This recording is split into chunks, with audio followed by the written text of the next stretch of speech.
तो doctor Sudhanshu sir, आपके पास आता हूँ। ये मतलब ये कहीं कोई जब तक कोर्ट ना जाया जाए, कल तक यही जो एनटीए वो कल कह रहा था कि नहीं, कहीं कोई धांधली नहीं है, कहीं कोई गड़बड़ी नहीं है, और हमने जो किया है, ये जो ग्रेस मार्किंग है, ये हम बिल्कुल ठीक किया है। और आज उसने सबसे पहले वहां पर जब वो पहुंचा तो उसने उसको रिवर्ट हो गया, वापस ले लिया उस मामले को। और दूसरा सवाल इसके साथ साथ ये भी कि जो 1563 बच्चों वाला जो मामला है, क्या इसे फोकस ऐसे माना जाए कि ये पूरे के पूरे मामले पर ये अब इसमें आदमी उलझ जाए कि देखिए परीक्षा में इनको दोबारा जाना है नहीं जाना है, इस पे क्या कहेंगे आप डॉक्टर सुधांशु? संजीव जी, दरअसल क्या है कि बात होनी चाहिए एनटीए को लेकर, क्योंकि ये सारी परीक्षाएं एनटीए कराती है और एनटीए का गठन नरेंद्र मोदी जी ने किया था अपने शासन में। और तब बड़े दावे किए गए थे कि भाई आज के बाद जब नेशनल टेस्टिंग एजेंसी के आने के साथ ही जो है सारी परीक्षाएं देश भर की जो है पारदर्शी हो जाएगी। मुश्किल क्या है, देखिए होता क्या है ना कि कोई भी संस्था जो बनाई जा रही है इनके द्वारा, उनकी शक्ति, उनकी क्षमता जितनी रहती है उससे ज्यादा प्रचारित किया जाता है। आपको बताऊं, मैं पिछले तीन रहता है चार सालों से नेटवर्क। मेडिकल एग्जाम में पार्टिसिपेट करता हूं एज ए ऑब्जर्वर, और सारी चीजें मैं रहता हूं नीट एग्जाम में, चूंकि एज ए प्रोफेसर बुलाते हैं। जो सिस्टम बनाया गया, ऐसा नहीं है नीट का, जो नीट की परीक्षा हो या इसके अलावा जितनी परीक्षाएं एनटीए करा रहा है, सेंटर लेवल पे बहुत सारे व्यवस्थाएं हैं। वहां पर जैमर लगना है, फलाना है, ठिकाना। एक्चुअली क्या है, ये जो रिसोर्स प्रोवाइड करने वाली संस्थाएं हैं, मैं जो कहना चाह रहा हूं कि जांच होनी चाहिए नीट के, एनटीए के पूरे वर्किंग के ऊपर। और बहुत तरह का स्ट्रक्चर खड़ा कर रखा है और उसमें किस तरह की धांधलियां हो रही हैं। कैमरा, जो संस्थाएं काम करती हैं, वीडियो लगाने वाली अलग हैं, जैमर वाली अलग हैं, सिक्योरिटी वाली अलग हैं। वो कौन लोग हैं, क्या करते हैं, कैसे करते हैं, वो इंपॉर्टेंट। और क्या एनटीए सक्षम है कि देश भर में जितना एग्जाम हो सब वो करा सकता है? मैं आपको बताऊं, हमने नजदीक से देखा, एनटीए इतना सक्षम है ही नहीं कि वो सारे एग्जाम उसी के मत्थे मर दिया जाए।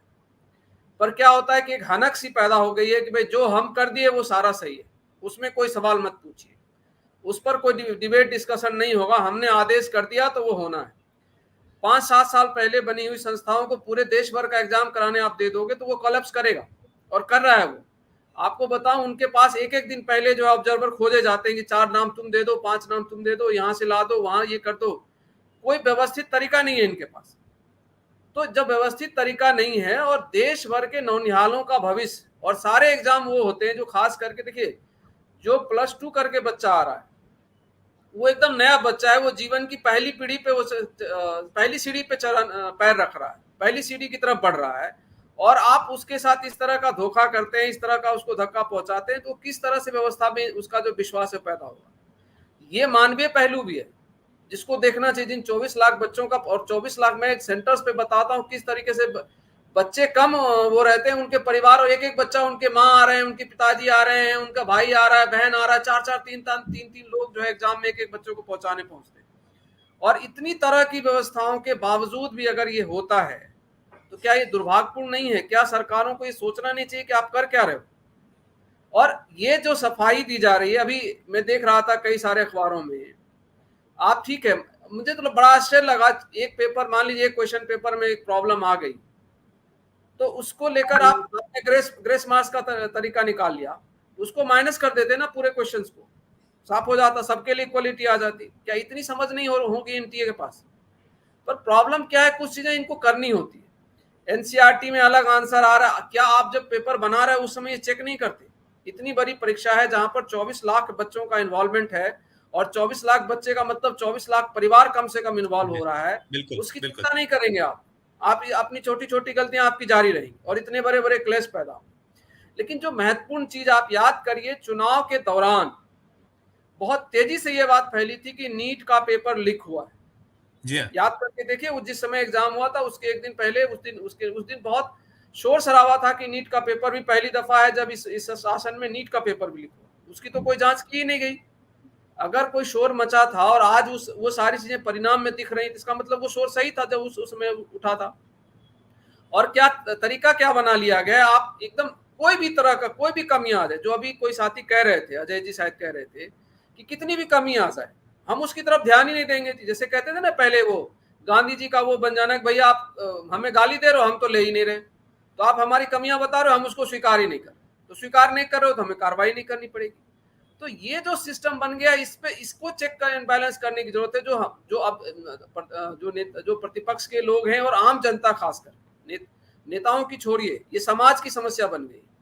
और इतने दिनों से एग्जाम करा रहे हैं, लगातार इस तरह की समस्या आ रही है, तो आप उस पर कुछ तो रिसर्च करेंगे। अभी कोई बता रहा था अखबार में कि मतलब वो जो एक तरह के मार्क्स आए वो तो है ही, एक एक सेंटर पे ऐसे बच्चे हैं जहां पर एक लॉज में 10 बच्चे रह रहे हैं, उन 10 बच्चों का एक जैसा मार्क्स है। ये कैसे हो जी, गया भाई? ये बिल्कुल। हो सकता है क्या? इतनी इतनी समझ नहीं है। 10 बच्चे, मान लीजिए मैं 10 बच्चा एक साथ रहता हूँ, एक ही तरह की तैयारी करता हूँ, उसके बावजूद अभी मैं पप्पू यादव जी का बयान देख रहा हूँ, उसमें वो कह रहे हैं कि कोई लॉज है बिहार में किसी क्षेत्र का जहां पर एक ही लॉज के 10 बच्चों का 10 का भी एक ही जैसा अंक आ गया। ये कैसे हो जाएगा भाई? यस। मान लीजिए 10 बच्चा, ठीक है, मेरिट भी अच्छी है, तैयारी भी अच्छी है, उसके बावजूद भी छोटी मोटी गलतियां करेगा, एक आध नंबर ऊपर नीचे होगा, एक ही जैसा कैसे आ गया? एक ही लॉज में रह रहा है, अलग अलग के हो सकते हैं।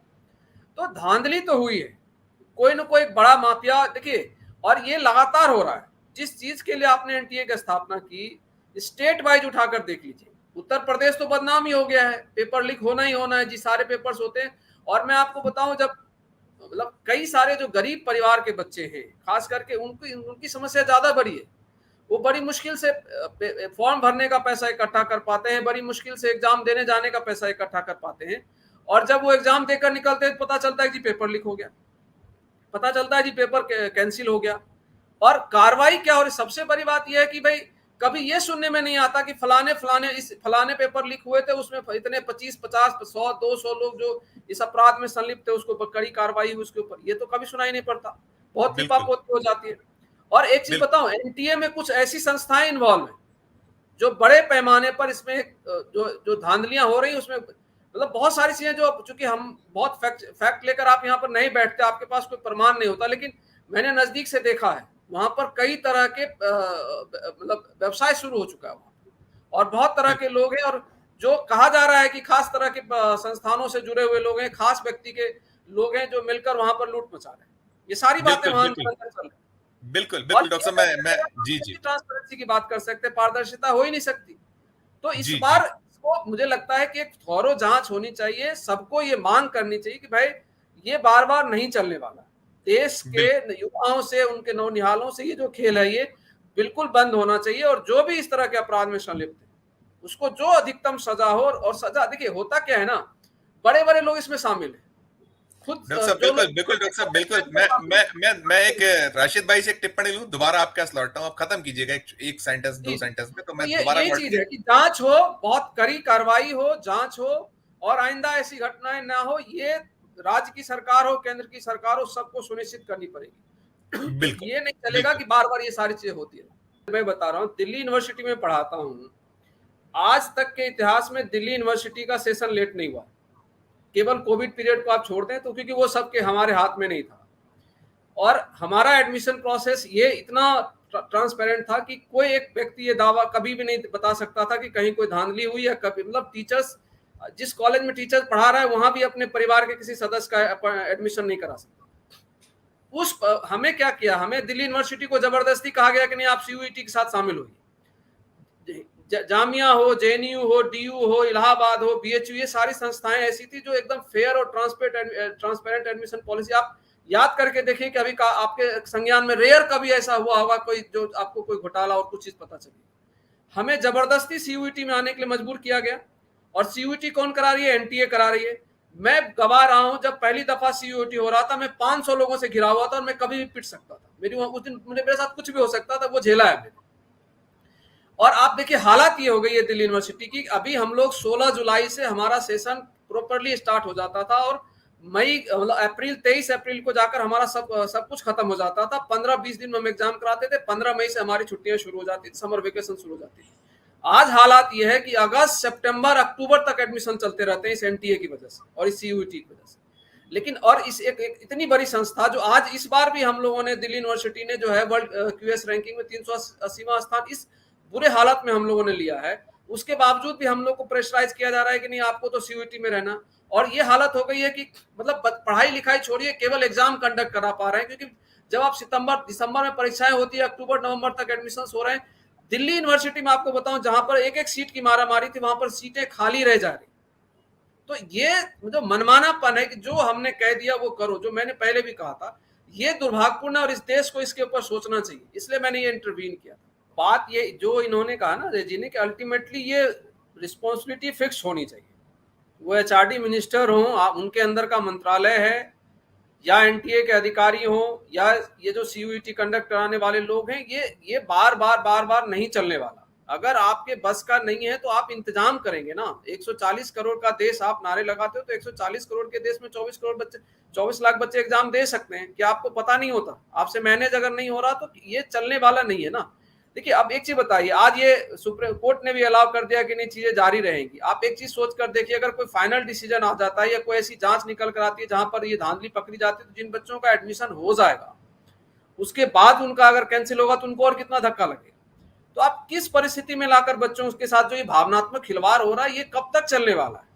ये केवल मतलब किसी हमारे आपके सवाल का नहीं है, ये पूरा सवाल इस देश को सोचना चाहिए कि हम किस तरह की शासन व्यवस्था में जा रहे हैं, और क्यों इन सवालों को महत्व नहीं देती भारत की मीडिया। ये भी एक सवाल है, जो महत्वपूर्ण सवाल है। बाकी चीजें जो टी शर्ट एंड ऑल, अभी किसी ने कहा हमारे साथी ने, वो मुद्दा है ही नहीं। मुद्दा ये है और इस पे बहस होनी चाहिए। ये जरूरी पॉइंट्स हैं, इसके ऊपर काम करनी चाहिए सरकारों को, और हमें मजबूर करनी चाहिए सरकारें इसके ऊपर जवाबदेही के साथ और ट्रांसपेरेंसी के साथ सामने आए। अगर नहीं आएगा, आप सोचिए अगर इसी दौरान कोई बच्चा कुछ गलत हरकतें कर लेता है, उसकी जिम्मेदारी कौन लेगा? और कर सकते हैं, बहुत छोटे बच्चे होते हैं, 12वीं क्लास के बच्चे हैं। मैं तो अनुग्रह करूंगा कोई ऐसी चीजें ना हो। अभी वो बच्ची कह रही थी कि उनके गार्जियन और सबके गार्जियन को भी साथ में खड़ा होना चाहिए। हम सबको खड़ा है, हम सब उन बच्चों के साथ खड़े हैं, लेकिन ये चीजें नहीं घटनी चाहिए। और जो भी कल्प्रिट है उसको पूरी की पूरी सजा मिलना चाहिए, चाहे वो एनटीए के अधिकारी हो, ये एग्जाम कराने वाली संस्था हो, और चाहे एचआरडी मिनिस्टर हो। अगर उनको भी अपनी जिम्मेदारी लेनी चाहिए। अगर उनके बस का नहीं है तो इस्तीफा दें। उनके अगर वो नहीं संभाल पा रहे हैं तो उनको मंत्रालय में बैठे रहने का उनका कोई हक नहीं।